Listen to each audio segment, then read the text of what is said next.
Comme vous le savez, j'ai été élu député de la 3e circonscription en 2017. Et depuis, je n'ai cessé d'avoir comme préoccupation principale le sort, l'avenir, mais le présent, surtout de nos concitoyens.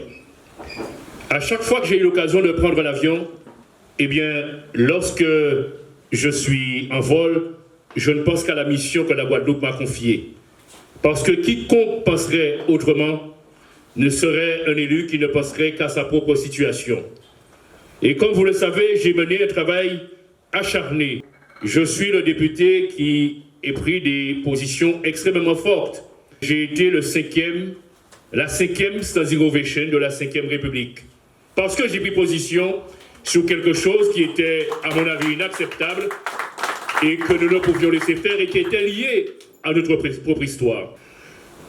Ce que j'ai envie de vous dire, tout simplement, c'est que jamais, de mémoire de Guadeloupéen, de mémoire de aussi loin que je remonte dans mes souvenirs, je n'ai vu la Guadeloupe dans une telle situation.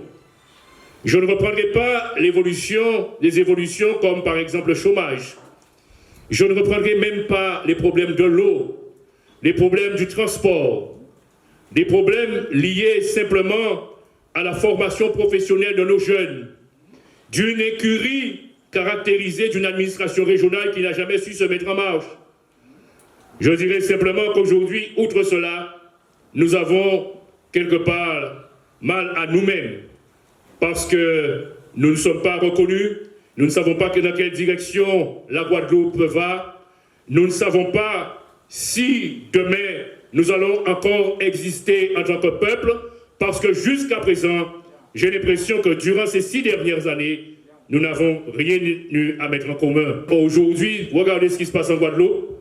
Ça ressemble à l'approche de certaines élections municipales où on va boucher les trous et on nous dit mais il n'y a pas de bilan puisque vous voyez que la Guadeloupe est en chantier. Eh bien, ce que nous avons envie de faire, et nous sommes devant vous pour cela, c'est de redonner un sens à l'économie de la Guadeloupe, mettre en place un projet de développement réel, participatif, citoyen, avec des Guadeloupéennes et des Guadeloupéens qui non seulement vont travailler avec nous sur cette liste, mais également avec ceux de la société civile, de toutes les communes de la Guadeloupe, et qui veulent participer à ce renouvellement pour le redressement de la situation dans notre pays. Ce projet sera l'exigence d'un développement économique lié à la proximité en faveur des Guadeloupéens, avec l'émergence, je dirais, de vraies sociétés guadeloupéennes qui puissent participer à la construction du pays, mais qui puissent aussi faire en sorte que nos élites, ceux de nos enfants qui sont partis ailleurs faire des études et qui ont envie de revenir, puissent trouver leur place au pays. Nous mettrons tous les moyens de la région Guadeloupe pour que les Guadeloupéens aient de l'eau dans leur robinet.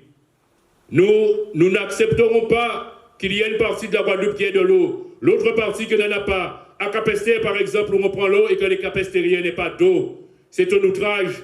C'est quelque chose que nous ne pouvons plus accepter.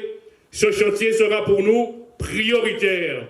Et quand on nous dit qu'il y a 400 millions d'euros, que le président de la République a promis 400 millions, eh bien j'ai l'impression qu'on nous a montré un chèque, mais que ce chèque n'a jamais été signé.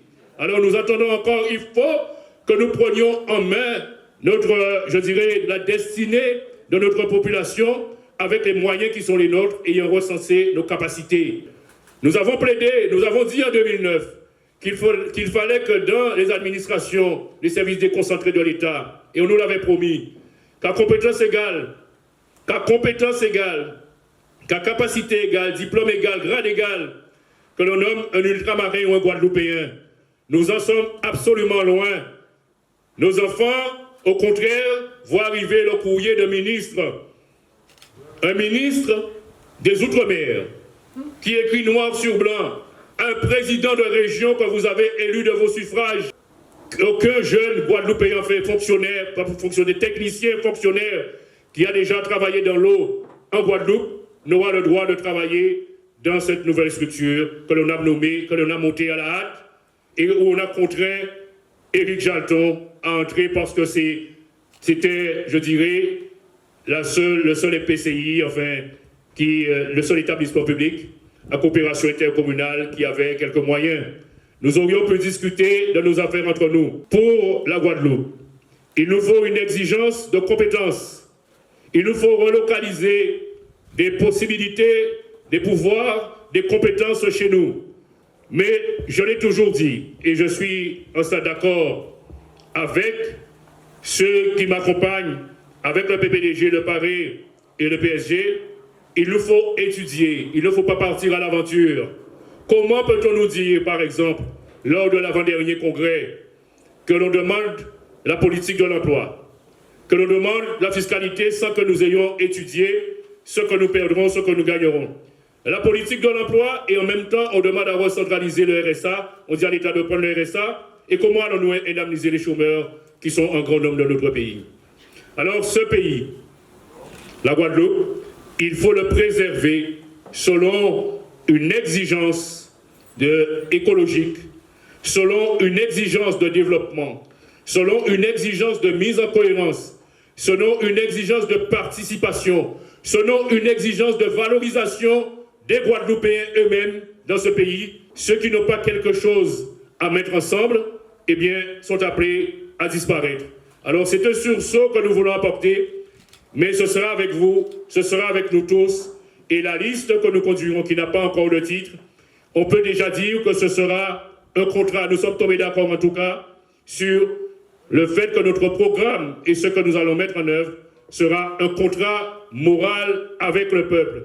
Ce sera un contrat d'exigence pour le peuple guadeloupéen. Merci beaucoup.